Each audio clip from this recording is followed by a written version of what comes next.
Shalom kepada semua jemaat yang dikasihi Tuhan Yesus Kristus. Kita bersyukur hari ini kita masih boleh menikmati hari yang Tuhan sudah sediakan bagi kita untuk kita boleh beribadah dan untuk kita boleh belajar firman Tuhan.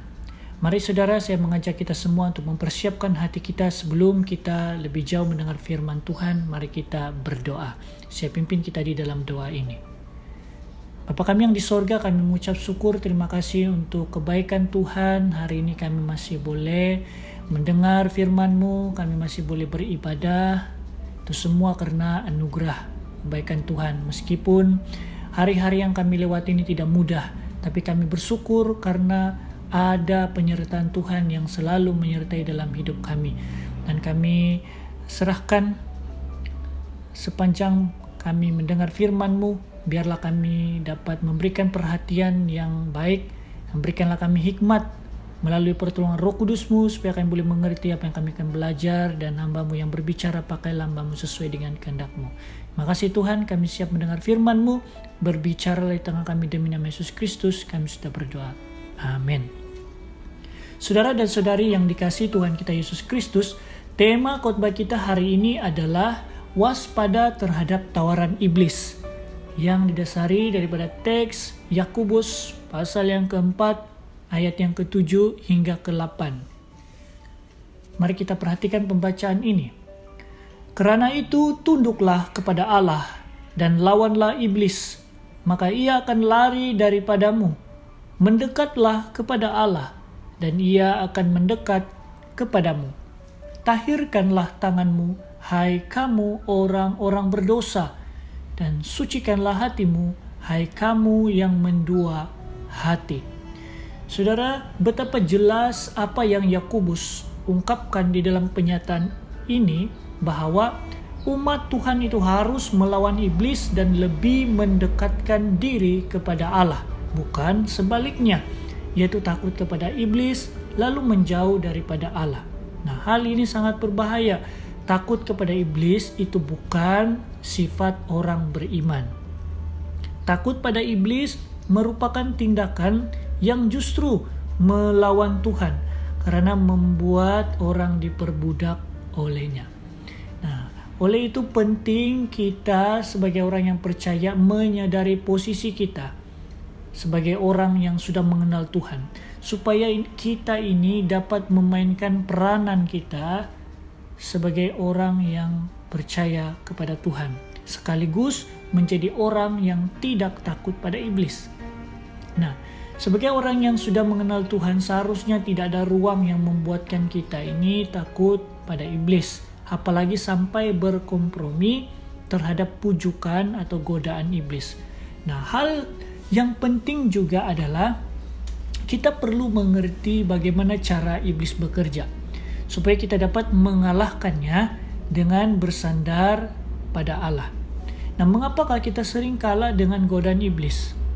Nah, itu bukan karena kita tidak cukup berdoa, kita kurang baca Alkitab, atau tidak beribadah. Tetapi saudara, mengapa kita sering kalah dengan godaan iblis adalah karena kita tidak mengenal bagaimana cara iblis bekerja dalam kehidupan manusia. Nah, oleh itu hari ini kita akan belajar mengenal pasti 3 cara bagaimana iblis bekerja dalam kehidupan manusia supaya kita lebih berwaspada. Nah, yang pertama, iblis akan membangun ketidakpastian. Salah satu cara kerja iblis adalah dia membangun ketidakpastian dalam kehidupan seseorang. Nah, antara ketidakpastian yang iblis bisikkan di dalam hati kita adalah dia berkata bahwa ikut Tuhan itu tidak akan membuatkan kita boleh jadi kaya, atau ikut Tuhan itu tidak membuatkan kita mendapat keuntungan yang banyak. Malah ikut Tuhan itu menyusahkan, banyak peraturan dan hukum yang harus dituruti. Nah, lebih baik ikut cara dunia, boleh cepat untung dan kaya. Nah, saudara, iblis terus memanipulasi pikiran kita dan memberi jawaban terhadap kepastian ini dengan mendorong kita korupsi, mencuri, menipu semata-mata untuk memperoleh keuntungan. Inilah pekerjaan iblis yang sengaja yang membisikkan rayuan kenikmatannya untuk mempengaruhi manusia yang memang memerlukan sebuah kepastian di kehidupan.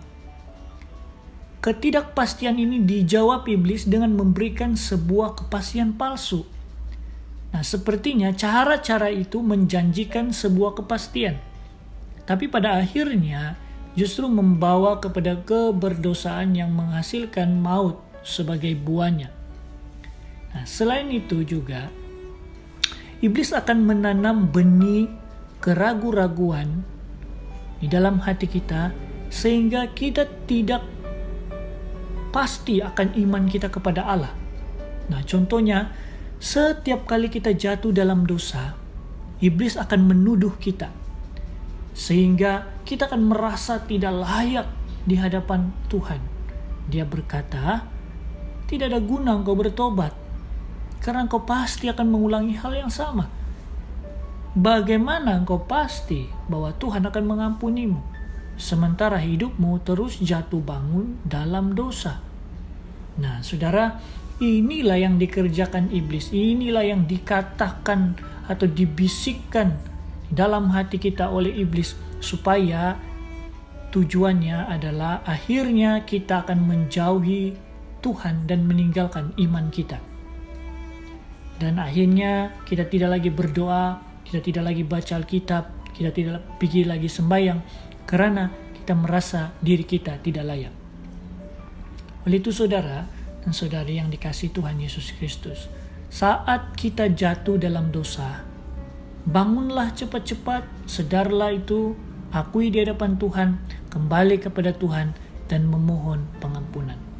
Nah, lalu pertanyaannya adalah, bagaimana kita pasti bahwa dosa kita diampuni Tuhan? Saudara, lihat 1 Yohanes pasal yang pertama ayat 9. Jika kita mengaku dosa kita, maka Ia adalah setia dan adil, sehingga Ia akan mengampuni segala dosa kita dan menyucikan kita dari segala kejahatan. Nah, kepastian sejati itu saudara hanya ada di dalam Tuhan Yesus Kristus.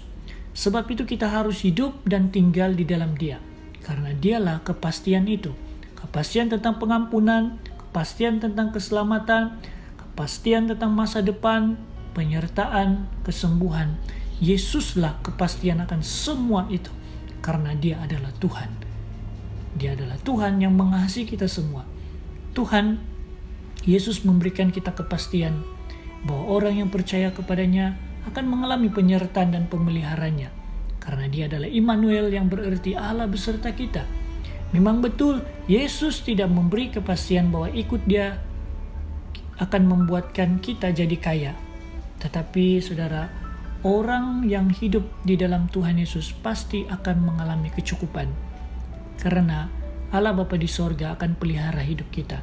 Oleh itu, jika ada ketidakpastian yang timbul di dalam hati kita, kembalilah kepada Tuhan dan renungkan akan janji-janjinya, dan peganglah itu, maka Anda tidak akan ragu-ragu di dalam hidup ini. Yang kedua, cara iblis bekerja adalah iblis tawarkan relativisme. Nah, iblis akan menghindarkan orang percaya dari kemutlakan, lalu menawarkan relativisme. Nah, apakah itu relativisme? Nah, relativisme adalah sebuah fahaman atau konsep yang mengatakan tidak ada sesuatu pun yang mutlak, termasuk Alkitab, firman Tuhan. Kebenaran itu dianggap sesuatu yang sangat relatif atau tidak mutlak. Sekarang boleh benar, tapi besok belum tentu. Nah, inilah pegangan dunia.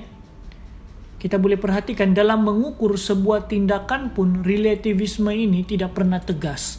Contohnya, menilai tindakan membunuh itu sangat relatif atau tidak mutlak dan sangat bergantung pada keadaan. Juga tergantung siapa yang dibunuh. Nah, oleh itu, membunuh orang jahat itu boleh dibenarkan. Mencuri juga belum tentu berdosa, karena bergantung kepada situasi. Nah, mencuri menjadi halal kalau situasi dan keadaan membuat dia terpaksa melakukan. Daripada mati kelaparan, mencuri jadi diperbolehkan. Nah, inilah relativisme. Padahal orang jahat tidak perlu dibunuh, tapi boleh dipenjarakan. Tidak perlu mencuri untuk mendapat makanan, tetapi boleh meminta. Nah, saudara, sepertinya sangat menarik tawaran dari iblis ini. Kalau orang tidak mau tunduk kepada Allah, tidak takut kepada Allah, maka dia akan mudah tunduk kepada iblis. Mengikut apa yang iblis tawarkan, yaitu relativisme ini, sehingga tidak ada kemutlakan. Jadi relativisme ini menawarkan Anda boleh berbuat dosa. Dan dosa itu boleh benar, boleh salah. Tergantung ukuran yang diciptakan. Nah, contohnya, iblis akan mengatakan bahwa tidak apa pergi ke dukun untuk berubat. Tidak apa pegang jimat-jimat. Yang penting kamu tetap percaya Tuhan Yesus. Kamu tidak berdosa. Sebab kamu tidak membunuh. Kamu tidak mencuri, dan kamu tidak mengacau orang lain. Saudara, coba kita perhatikan situasi ini. Sepertinya menarik bukan tawaran iblis? Dia mengaburi mata kita dengan menawarkan sesuatu yang bermanfaat bagi kita. Pergi dukun itu bagi manfaatkah pada kita? Iya. Dimana kita boleh mendapat kesembuhan daripada dukun itu. Dan memegang jimat ada keuntungankah bagi kita? Iya, ada. Di mana dia boleh melindungi kita atau membuat kita kebal daripada ancaman-ancaman. Saudara, perhatikan, dia mengaburi mata kita dengan menawarkan sesuatu yang bermanfaat bagi kita. Tetapi, saudara, memang kelihatannya seperti bukan dosa. Tapi sebenarnya hal ini jelas bertentangan dengan ajaran Alkitab. Alkitab jelas dengan mutlak berkata hal itu adalah dosa dan merupakan kekejian bagi Allah, bagi orang yang menyembah atau percaya kepada Allah lain. Ini adalah kemutlakan firman Tuhan. Tidak boleh ada Allah lain di dalam kehidupan kita selain daripada Tuhan kita, Yesus Kristus.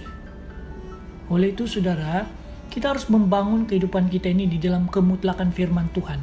Apa yang salah dan bertentangan dengan firman Tuhan, maka kita tidak boleh kompromi. Maka itu sudah kita perlu berhati-hati dengan apa yang iblis tawarkan di dalam kehidupan kita. Kita perlu bijaksana memperhatikan supaya kita tidak jatuh di dalam dosa. Nah, yang ketiga, cara iblis bekerja adalah iblis tawarkan kesempatan. Nah, salah satu kecerdikan iblis ini adalah dia memutarbalikkan perbuatan dosa itu menjadi sebuah kesempatan. Seolah-olah apa yang iblis tawarkan itu adalah sebuah kesempatan. Iblis seperti berkata, dengan korupsi, dengan kau mencuri, dengan kau menipu, wah, itu adalah suatu kesempatan untuk menjadi kaya dan mendapat keuntungan yang banyak. Nah, iblis akan menawarkan banyak hal dan menyebutnya itu sebagai kesempatan, termasuk pesta pora dalam dosa. Dia menawarkan kepada kita akan pesta-pesta sedemikian, seakan-akan kalau kita tidak ikut pesta pora itu, wah, kita akan terlepas momen yang dapat memuaskan keinginan hati dan keinginan daging. Tanpa kita sadar, hal ini membawa kita kepada dosa. Nah, menjadi kaya dan menghadiri acara keramaian itu memang tidak salah, tetapi yang penting adalah bagaimanakah cara kita meraih dan menjalaninya. Nah, mungkin kesempatan-kesempatan ini seperti ini jauh daripada kita. Tapi jika ada kesempatan-kesempatan seperti ini yang iblis tawarkan kepada kita, maka kita harus dengan tegas menolaknya. Karena ini jelas membawa kita kepada kejatuhan di dalam dosa. Sebab itu saudara, kita perlu bijaksana di dalam kita memperhatikan setiap kesempatan-kesempatan yang di dalam kehidupan kita ini. Belum tentu semuanya itu baik. Ada kesempatan yang membawa kita kepada dosa. Ada pula kesempatan yang membawa kita semakin dekat kepada Tuhan. Nah, maka itu saudara, kita perlu hikmat kebijaksanaan daripada Tuhan untuk memperhatikan setiap kesempatan ini, supaya kita tidak jatuh di dalam perangkap iblis. Nah, maka itu marilah kita lawan iblis, maka kita akan hidup bahagia karena kita merdeka. Marilah kita lawan relativisme dengan membangun struktur kebenaran kemutlakan firman Tuhan dan menaklukkan diri di situ. Perhatikanlah setiap kesempatan dalam hidup kita. Apakah itu membawa kepada keberdosaan atau semakin dekat dengan Tuhan? Pilihlah kesempatan yang datangnya daripada Tuhan, maka kita akan mengalami Tuhan. Tolaklah kesempatan yang daripada iblis, maka kita akan menang. Semoga Tuhan menolong kita semua melawan strategi iblis dan semakin mendekat kepada Allah. Tuhan Yesus memberkati. Mari kita berdoa. Bapa kami yang di sorga, kami mengucap syukur, terima kasih untuk firman-Mu yang kami sudah belajar hari ini, bagaimana kami dapat mengenal pasti akan strategi pekerjaan iblis yang selalu membawa kami jatuh di dalam dosa. Dan biarlah melalui firman-Mu ini kami selalu berwaspada akan hal-hal yang iblis bangunkan dalam hidup kami tentang ketidakpastian dan tawaran tentang relativisme dan juga tawaran kesempatan. Biarlah Roh Kudus-Mu menolong kami untuk hidup bijaksana di hari-hari depan ini, agar kami selalu tunduk kepada Allah dan mendekat kepada Allah, agar kami boleh menang di dalam melawan iblis. Terima kasih Tuhan untuk firman-Mu. Kami mengucap syukur dalam nama Yesus Kristus kami sudah berdoa. Amin.